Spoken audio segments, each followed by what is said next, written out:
জানিয়ে দিব এই মুহূর্তে আমাদের হাতে থাকা গুরুত্বপূর্ণ আপডেট সংবাদের শিরোনাম।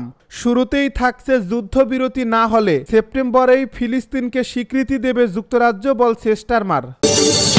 এবারে থাকছে চট্টগ্রামে বিএনপির দুপক্ষের সংঘর্ষ, গাড়ি ভাঙচুর, অগ্নিসংযোগ। আরও জানাবো ৩ অগাস্ট লক্ষাধিক তরুণের সমাবেশ করতে চায় এনসিপি। এদিকে ৩০ জুলাই মার্চ ফর জাস্টিস কর্মসূচি ঘোষণা। সব শেষে জানিয়ে দিব সংস্কার গভীর না হলে আবারও স্বৈরাচার আসতে পারে বলে মন্তব্য প্রধান উপদেষ্টার। এতক্ষণ শুনছিলেন আপডেট সংবাদের শিরোনাম, এবারে বিস্তারিত। তবে তার আগে অনুরোধ রইল ভিডিওটিতে একটি লাইক এবং কমেন্ট করে জানিয়ে দিন ভিডিও সম্পর্কে আপনার মূল্যবান মতামত। আরও জানিয়ে দিন ভিডিওটি কোথা থেকে দেখছেন বা কোন জেলা থেকে দেখছেন। যুদ্ধবিরতি না হলে সেপ্টেম্বরেই ফিলিস্তিনকে স্বীকৃতি দেবে যুক্তরাজ্য, জানালো স্টারমার। গাজায় চলমান যুদ্ধ বন্ধ না হলে ও টেকসই শান্তি প্রক্রিয়ার জন্য কার্যকর পদক্ষেপ না নিলে সেপ্টেম্বর মাসেই ফিলিস্তিনকে রাষ্ট্র হিসেবে স্বীকৃতি দেবে যুক্তরাজ্য, এমন বার্তা দিয়েছেন দেশটির প্রধানমন্ত্রী কিয়ার স্টারমার। মঙ্গলবার জরুরি মন্ত্রিসভা বৈঠক শেষে এক সরকারি বিবৃতিতে এই সিদ্ধান্ত জানানো হয়। এ বিবৃতিতে বলা হয়, সেপ্টেম্বরে নিউ ইয়র্কে অনুষ্ঠেয় জাতিসংঘ সাধারণ অধিবেশনের আগেই যুক্তরাজ্য ফিলিস্তিনকে স্বীকৃতি দিতে পারে। তবে এর জন্য শর্ত হলো ইসরায়েলকে গাজায় যুদ্ধ বন্ধ করতে হবে, অধিকৃত পশ্চিম তীরে দখলের পরিকল্পনা বাদ দিতে হবে এবং দ্বিরাষ্ট্র সমাধানের পথে এগোতে হবে। স্টারমার আরও বলেন, ইসরায়েল ও হামাসের মধ্যে কোনো সমতুল্য নেই। হামাসকে অবশ্যই সকল জিম্মিকে মুক্তি দিতে হবে, অস্ত্র পরিহার করতে হবে এবং গাজার প্রশাসনে তাদের কোনো ভূমিকাই থাকবে না। এই দাবিগুলো আমরা আগের মতোই জোর দিয়ে জানাচ্ছি।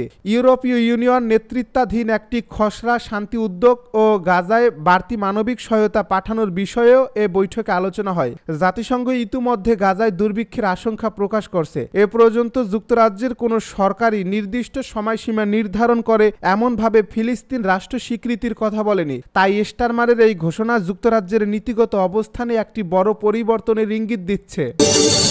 চট্টগ্রামে বিএনপির দুপক্ষের ব্যাপক সংঘর্ষ, গাড়ি ভাঙচুর, অগ্নিসংযোগ। চট্টগ্রামের রাউজানে বিএনপির কর্মসূচিকে কেন্দ্র করে দলটির দুপক্ষের মধ্যে সংঘর্ষ হয়েছে। এতে চট্টগ্রাম উত্তর জেলা বিএনপির আহ্বায়ক গোলাম আকবর ও খন্দকার সহ উভয় পক্ষের কমপক্ষে 20 জন আহত হয়েছেন। মঙ্গলবার বিকেলে রাউজান পৌরসভার 1 নম্বর ওয়ার্ডের ছত্তারঘাট এলাকায় এই সংঘর্ষের ঘটনা ঘটে। আহতদের মধ্যে কয়েকজন হলেন রাউজান উপজেলা বিএনপির সাধারণ সম্পাদক আনোয়ার হোসেন, সাবেক সাধারণ সম্পাদক নাসিমউদ্দিন চৌধুরী, গোলাম আকবর খন্দকারের ব্যক্তিগত সহকারী অর্জুন কুমার নাথ ও এপিএস আশিকুর রহমান, যুবদল নেতা সাজ্জাদ হোসেন, বিএনপি নেতা সম্রাট, চট্টগ্রাম উত্তর জেলা ছাত্রদলের সহ সভাপতি নাইম উদ্দিন মিজান সহ মোহাম্মদ হুমায়ুন। খন্দকারের অনুসারীরা জানিয়েছেন, বিএনপির ভাইস চেয়ারম্যান গিয়াসউদ্দিন কাদের চৌধুরীর পক্ষের লোকজনই তাদের উপর সন্ত্রাসী এই হামলা চালিয়েছেন। প্রত্যক্ষদর্শী ও দলীয় সূত্রে জানা গেছে, বিএনপি চেয়ারপারসনের উপদেষ্টা সাবেক রাষ্ট্রদূত ও সাবেক এমপি গোলাম আকবর খন্দকার সুলতানপুরে উপজেলা বিএনপির সাবেক সভাপতি মহিউদ্দিন আহমেদের কবর জিয়ারতে যাচ্ছিলেন। বিপরীত দিক থেকে বিএনপির কেন্দ্রীয় ভাইস চেয়ারম্যান গিয়াসউদ্দিন কাদের চৌধুরীর অনুসারীরা গণ অভ্যুত্থানের বর্ষপূর্তির গণসমাবেশ উপলক্ষে মোটরসাইকেল শোভাযাত্রা নিয়ে ছত্তারঘাট এলাকায় পৌঁছান। মুখোমুখি অবস্থান থেকে মুহূর্তেই দুপক্ষের মধ্যে সংঘর্ষ হয়। খন্দকারের গাড়িবহরে থাকা একটি মোটরসাইকেলে আগুন ধরিয়ে দেওয়া হয় এবং তার গাড়িও ভাঙচুর করা হয়। এ সময় গোলাম আকবর খন্দকার ছাড়াও তার সঙ্গে থাকা অনেক নেতাকর্মী আহত হন বলে জানা গেছে। চট্টগ্রাম উত্তর জেলা স্বেচ্ছাসেবক দলের যুগ্ম সাধারণ সম্পাদক বলেন, আমরা গত 17 বছর এলাকায় থাকতে পারিনি।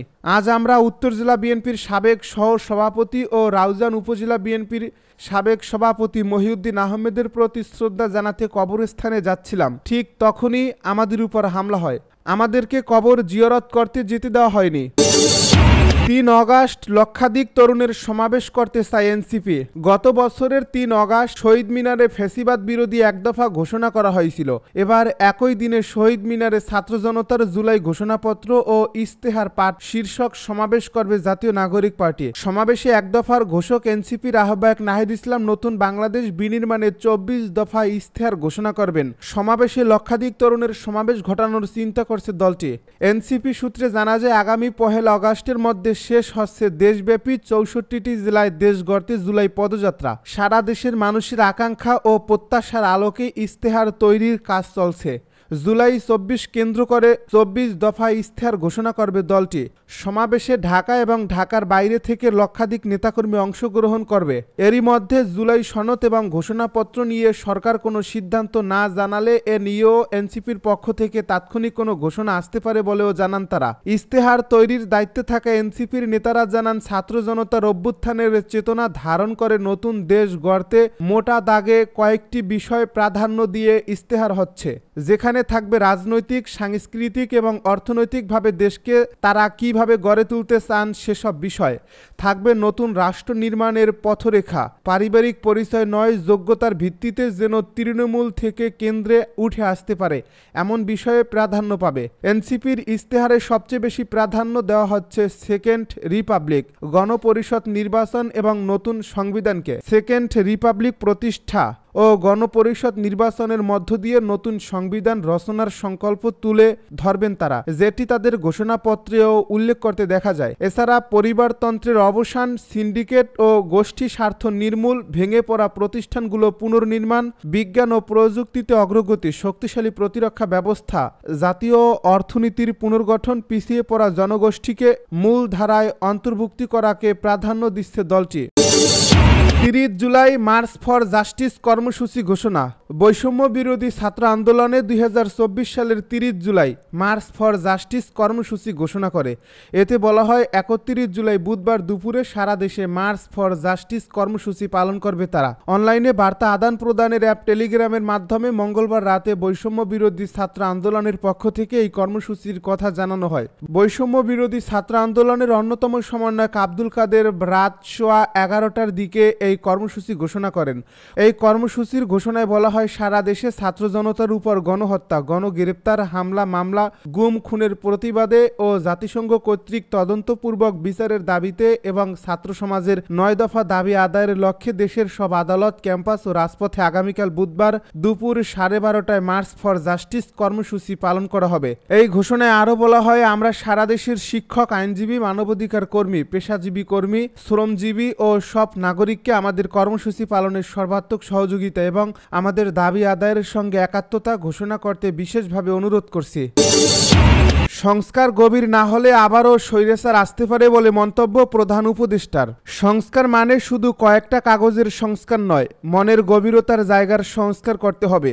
সংস্কার গভীর না হলে দেশে আবারও স্বৈরাচার আসতে পারে বলে মন্তব্য করেছেন প্রধান উপদেষ্টা অধ্যাপক মুহাম্মদ ইউনূস। মঙ্গলবার বিকেলে রাজধানীর হোটেল ইন্টারকন্টিনেন্টালে জুলাই বিপ্লবের ১ বছর পূর্তি উপলক্ষে বাংলাদেশের জাতিসংঘ মানবাধিকার মিশনের আয়োজিত অনুষ্ঠানে প্রধান অতিথির বক্তব্যে তিনি একথা বলেন। প্রধান উপদেষ্টা বলেন, দেশকে একেবারে নতুন করে গড়ে তুলতে হবে।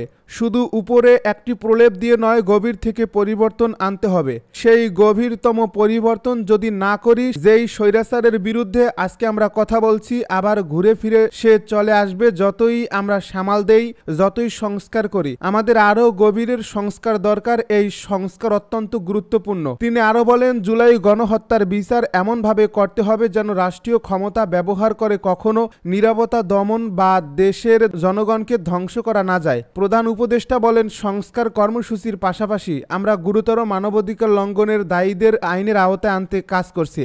কিন্তু বিচার মানে শুধু শাস্তি নয়, বিচার মানে এই নিশ্চয়তা প্রদান করা যে রাষ্ট্র ক্ষমতা আর কখনো জনগণের বিরুদ্ধে ব্যবহার করতে পারবে না।